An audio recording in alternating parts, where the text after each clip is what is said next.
नमस्कार मित्रांनो, आज आपण जाणून घेणार आहोत असा एक अद्वितीय धर्मग्रंथ जो पुस्तक नसून गुरु मानला जातो। शीख धर्मामध्ये मानवी गुरु नाही तर गुरु ग्रंथ साहिब हाच शाश्वत जिवंत गुरु आहे। हा ग्रंथ केवळ धार्मिक उपदेश देत नाही तर मानवता, समानता, प्रेम आणि ईश्वर भक्तीचा मार्ग दाखवतो। चला तर मग गुरु ग्रंथ साहिब याचे महत्त्व, रचना आणि तत्वज्ञान समजून घेऊया। गुरु ग्रंथ साहिब म्हणजे काय? गुरु ग्रंथ साहिब हा शीख धर्माचा सर्वोच्च आणि अंतिम गुरु आहे। इसवी सन 1604 साली पाचवे गुरु अर्जुन देवजी यांनी आदि ग्रंथ म्हणून याची रचना केली। नंतर 10वे गुरु गोविंद सिंगजी यांनी इसवी सन 1708 मध्ये घोषित केले की आजपासून गुरु ग्रंथ साहिब हाच शीखांचा गुरु असेल।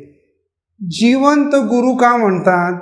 गुरु ग्रंथ साहिब यांना फक्त ग्रंथ म्हणून पाहिले जात नाही, त्यांना राजस आसनावर तख्त ठेवले जाते, त्याची आरती, प्रकाश आणि सुखासन केली जाते।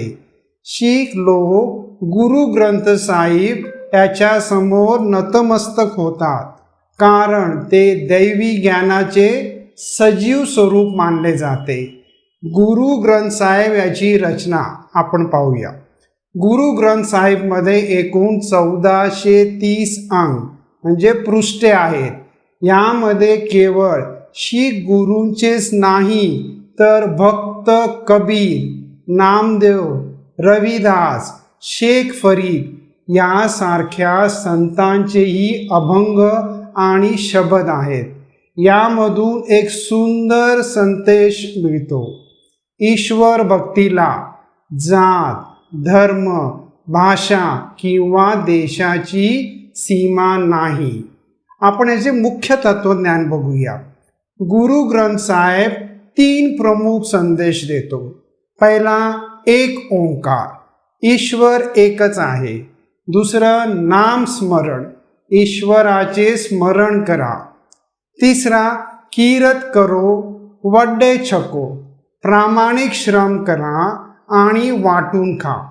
याशिवाय अहंकार, अंधश्रद्धा, कर्मकांड यांना स्पष्ट विरोध आणि समानता व मानवतेचा पुरस्कार केला आहे। भाषा आणि संगीतात्मक रचना।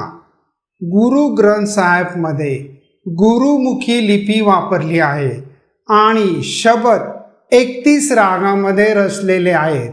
म्हणजेच संगीताच्या माध्यमातून आत्म्याला ईश्वराशी जोडण्याचा मार्ग इथे दाखवला आहे। आता आपण शेवटचा कन्क्लुडिंग पार्ट बघूया। तर मित्रांनो, गुरु ग्रंथ साहिब हा केवळ शीखांचा धर्मग्रंथ नाही, तो संपूर्ण मानव जातीसाठी जीवन मार्गदर्शक आहे। तो सांगतो, देव मंदिरात नाही, देव मशिदीत नाही, देव चर्चमध्ये नाही, तर तो सत्य, प्रेम आणि सेवेमध्ये आहे। आजच्या संघर्षमय जगात गुरु ग्रंथ साहिब याचे विचार आपल्याला शांतता, समता आणि मानवता शिकवतात। धन्यवाद।